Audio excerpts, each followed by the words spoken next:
நித்திய பிரதோஷம், பட்ச பிரதோஷம், பிரளய பிரதோஷம் அப்படின்னு 20 வகையான பிரதோஷங்கள் இருக்குங்க. இது புராணங்கள் வழியாக சொல்லப்படுது.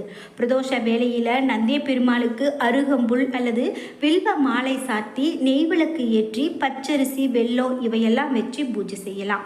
இந்த திரையோதசி திதி சனிக்கிழமை நாளில் வந்துச்சு அப்படின்னா அதை தான் நாம் சனி மகா பிரதோஷம் அப்படின்னு சொல்கிறதா பார்த்தோம். பிரதோஷ தரிசனம் காணும் வர உணவு தவிர்த்து முழு விரதம் இருக்கிறது ரொம்பவே நல்லதுங்க. சனி மகா பிரதோஷ நாளில் இருக்கக்கூடிய விரதம் 1000 சாதாரண தின பிரதோஷ பலனை கொடுக்கும் அப்படின்னு சொல்கிறாங்க.